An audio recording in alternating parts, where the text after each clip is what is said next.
Ever heard of a group so skilled at guerrilla warfare they could give seasoned generals a run for their money? Yeah, they've got quite the reputation.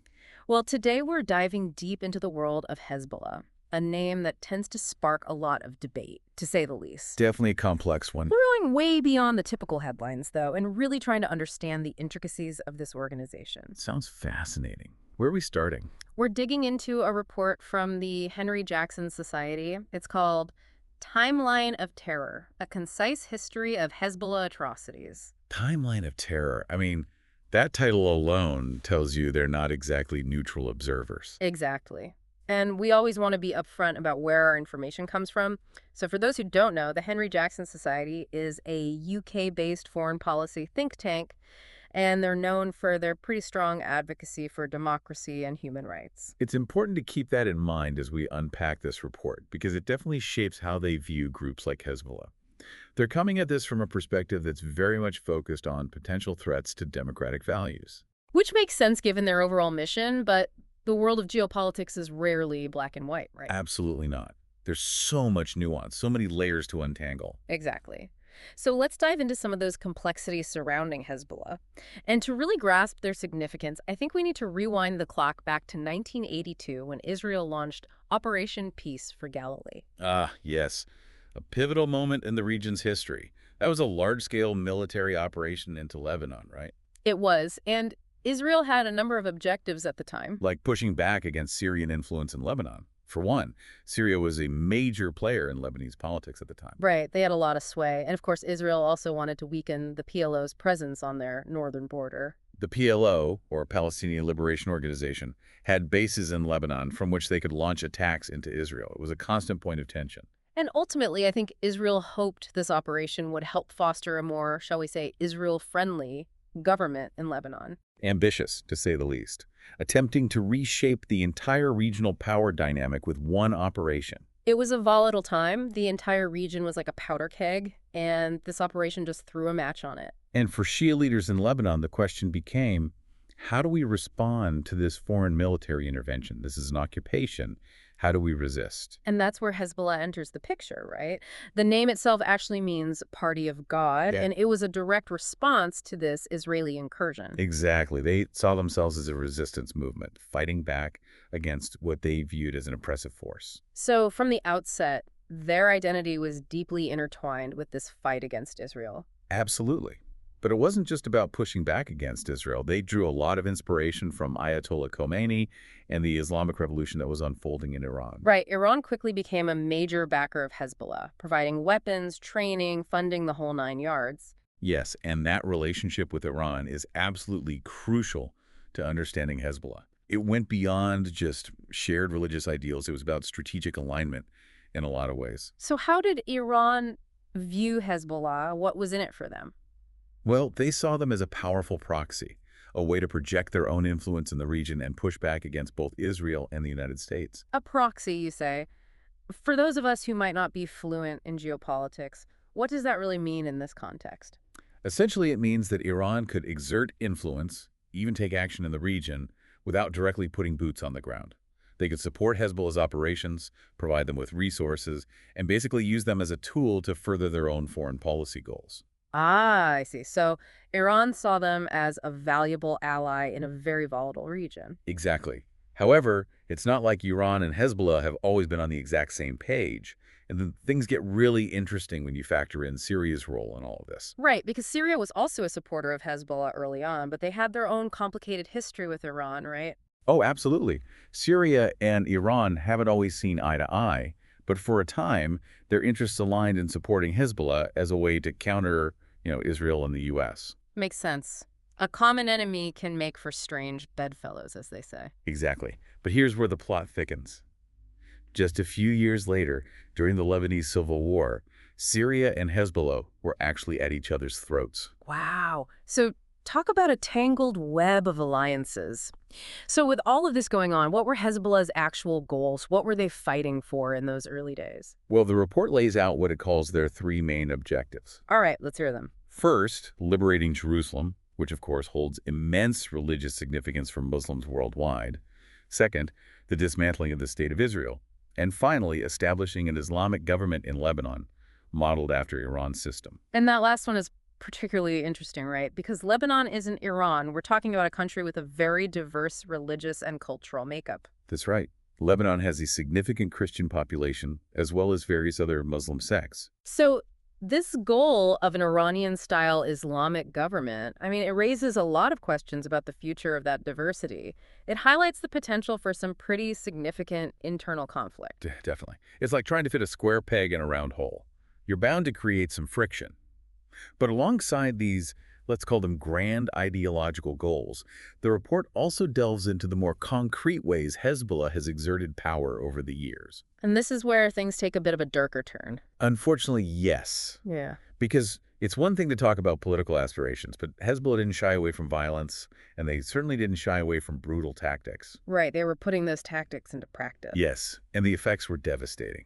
The report claims they set up training camps in Lebanon's Bekaa Valley, teaching everything from assassinations to kidnappings to suicide bombings to guerrilla warfare. And these weren't just theoretical exercises. No, not at all. Take the 1985 hijacking of TWA Flight 847, for instance.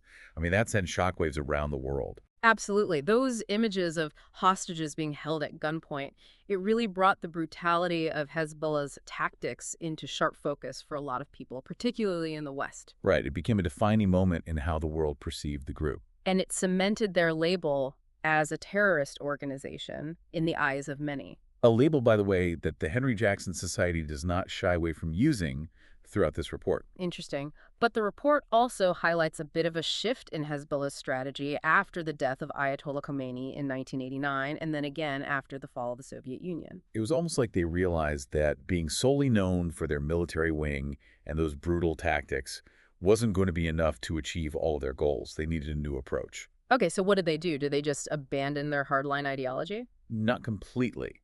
Instead, they added another layer to their operations. They wanted to be seen as a legitimate political party that was working within the system, not just outside of it. So to think elections, social services, community outreach. So they were playing both sides, in a sense. The tough guys on one hand, the community organizers on the other. You got it. A classic case of what the report calls genus-faced. They wanted to win over hearts and minds, especially amongst the Shia population in Lebanon, who often felt marginalized and underserved by the government. Smart strategy. Provide essential services where the government is failing, and suddenly you're not just a militant group, you're the heroes, the providers. It was very effective. They started offering healthcare, education, and they really embedded themselves in these communities. Because who wouldn't support the group that's fighting for your liberation, especially when they're also the ones making sure your kids have schools to go to? Exactly. But, and the report is very clear about this, behind this facade of moderation, Hezbollah never truly abandoned their core ideology. They never abandoned their willingness to use violence. So it was more like a calculated PR move, a way to soften their image on the international stage while still pursuing their ultimate objectives. I wouldn't say it was all for show, necessarily. I think they were offering genuine help and support, but always with those broader goals in mind. And that duality is what makes them so fascinating and, frankly, so difficult to counter. So we've got this organization, Hezbollah, that's incredibly adept at playing multiple roles. They're freedom fighters, community organizers, political power brokers, all rolled into one. It makes you wonder, how much power do they actually have in Lebanon today? Yeah, that's the million-dollar question, isn't it? This is something that's puzzled analysts for decades. And the answer, well, it's not exactly straightforward. It can't be, right? I mean, we're not talking about some fringe group here. No, not at all. They are deeply, deeply embedded in the fabric of Lebanese society and, importantly, Lebanese politics. Because for all the talk about international terrorism and global networks, Hezbollah is a major player in Lebanese politics. Absolutely. And they have been for quite a while now. They've got members of parliament. They've participated in coalition governments. I mean, they're in the halls of parliament, right? Like making deals, forming alliances. They're not just calling the shots from some shadowy headquarters. Right. And they've even formed alliances with groups you wouldn't necessarily expect, like the Christian Free Patriotic Movement. It really highlights how they can navigate the complexities of Lebanese politics and, even build bridges with former adversaries. It's like they've mastered the art of political maneuvering.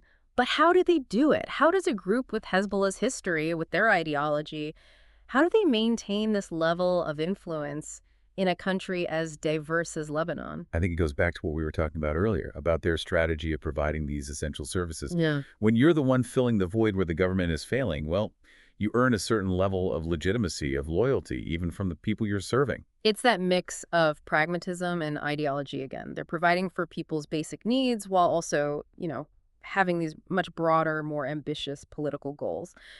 Exactly. And that's what makes them so difficult to counter. Because if you try to take them on directly, try to isolate them politically, well, you risk alienating a large portion of the population who rely on them for basic necessity. You basically become the bad guy who wants to take away their health care, their schools, their sense of security. It's a real tightrope walk, politically speaking. It is. But what about this whole idea of Hezbollah being a state within a state? How accurate is that? Do they really have that much autonomy, that much power within Lebanon? It's a question that's debated a lot. I mean, there's no doubt that they wield significant influence. They've got the military muscle and the political clout to block legislation they don't like, and they've shown that they're willing to use both. And the report actually mentions a few examples where Hezbollah effectively paralyzed the government, brought things to a standstill just to get their way. They seem to have a knack for knowing exactly which levers to pull to exert pressure. Exactly. And that's really the crux of that state within a state argument, right? They've created a situation where the Lebanese government can't really act without at least considering Hezbollah's stance on an issue. Like having a roommate who also happens to have their own private army, you're going to think twice before you challenge them on anything. Yeah, you're probably going to be doing their dishes too. Right. It's a delicate balance of power, for sure. But what this report seems to argue is that this isn't just Lebanon's problem. Their ideology, their tactics, their global network, it all adds up to a threat that goes way beyond Lebanon's borders. That's the core message for sure. They really want to hammer home this idea that Hezbollah is a global threat. Yeah. And they go through this laundry list of their alleged activities on the international stage to try to back up that claim. So let's get specific. What kind of activities are we talking about here? Where else have they been active outside of Lebanon? Well, they start by pointing to what they say is a long, well-documented history of international terrorism, going all the way back to the 1980s. We talked about the 1983 bombing of the U.S. Marine barracks in Beirut. Right, a horrific attack that killed over 240 American service members. Tragic. And they say that was just the beginning, that Hezbollah has been implicated in attacks in Europe, South America, Southeast Asia. We're talking bombings, assassinations, kidnappings. It's a lot. They even say Hezbollah was involved in a plot to bomb a Panama-bound airliner after the U.S. invasion in 1989. They paint this picture of a group that operates in the shadows, a group that's incredibly difficult to track, and a group that's willing to use violence in a variety of ways to achieve their goals. And they're particularly critical of what they see as the EU's reluctance to label Hezbollah as a terrorist organization. Interesting. Why is that? What's the EU's reasoning there? Well, the EU has argued that labeling them as a terrorist organization would basically destabilize the region and hinder their ability to, engage Hezbollah politically. But the report, they see this stance as incredibly naive and maybe even dangerous. So they see it as a form of appeasement, giving Hezbollah a free pass to operate, essentially. Right. And it's not just about their activities. Remember all that talk about funding. While Iran and Syria are their main backers, this report alleges that Hezbollah also generates a ton of revenue through criminal enterprises. Like what kind of criminal activities are we talking about? We're talking drug trafficking, money laundering, even the diamond trade. And they say a lot of this illicit activity flows through Europe. That's what they claim. And they go so far as to say that the EU's refusal to designate Hezbollah as a terrorist organization makes it even easier for them to move money, to move resources through European banks and businesses. So they're directly connecting the EU's stance to Hezbollah's ability to finance their operations and potentially carry out attacks. It's a bold claim. It is. And they don't mince words in their call to action. They want to see a much tougher stance on Hezbollah from the EU and from the international community as a whole. We're talking sanctions, travel bans, asset freezes, the works. Basically anything to cripple their ability to operate, both domestically and internationally. Definitely a hardline approach. It raises a lot of questions, though, right? Is the Gotcha. EU being too lenient? Is Hezbollah really as globally connected and dangerous as this report suggests? Big questions. And unfortunately, they're also really complicated questions without easy answers. But the fact that we're asking them, that's what's important. Understanding the full scope of Hezbollah's operations, their ideology, their tactics, it's all essential if we want to make any sense of the challenges facing the Middle East. We've spent the last two episodes really trying to understand this multifaceted organization, Hezbollah. We've talked about their origins, their ideology, their tactics. We've even gotten into their political power in Lebanon and their alleged global reach. But before we wrap things up, I think it would be helpful to zoom in on the individuals, the figures behind this organization. Yeah, good point. Organizations are ultimately made up of people, right? Exactly. So starting at the top, I guess you've got Hassan Nasrallah, the Secretary General of Hezbollah. Right. He's been in charge since '92. That's a pretty long run, especially given how volatile that region can be. It really is. So what's the secret to his longevity? How has he managed to hold on to power for so long? Well, part of it is charisma.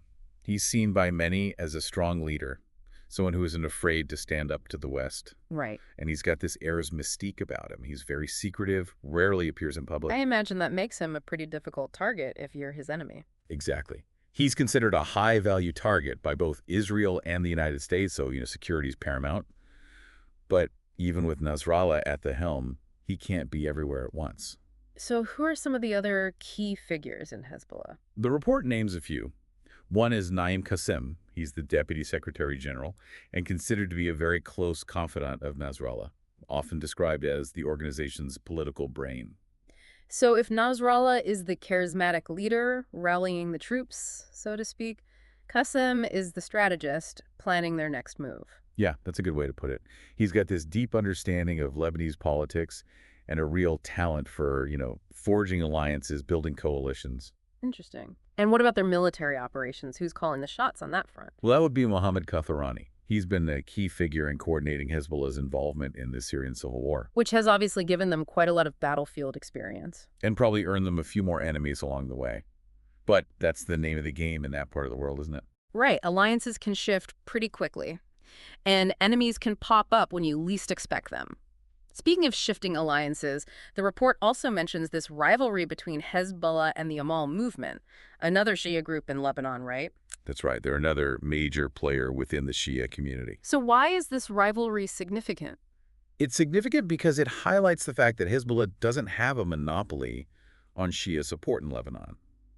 The Amal movement, they have their own base, they have their own interests, and they often butt heads with Hezbollah, both within the Shia community and more broadly in Lebanese politics. So it's not just about Hezbollah versus Israel or Hezbollah versus the West. There's this whole other layer of internal competition and rivalry. Exactly. Yeah. And it reminds us that the situation on the ground is messy.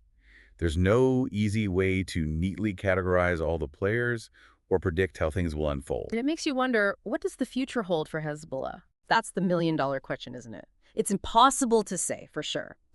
But I think this report, even with its focus on, past atrocities and current threats, I think it reminds us that organizations like Hezbollah are not static. They adapt, they evolve, they respond to changing circumstances. And understanding those motivations, their strategies, these internal dynamics, it's all essential if we want to make any sense of what's happening in the Middle East and how it might impact the rest of the world. Well, we've covered a lot of ground in this deep dive on Hezbollah, from their origins in the chaos of war to their complex role in Lebanese politics and beyond. One thing is clear. Hezbollah is a force to be reckoned with. Their story is a reminder that the lines between good and evil are often blurred, and that the quest for understanding is always a work in progress. That's it for our deep dive this week. We'll be back next time with another look behind the headlines.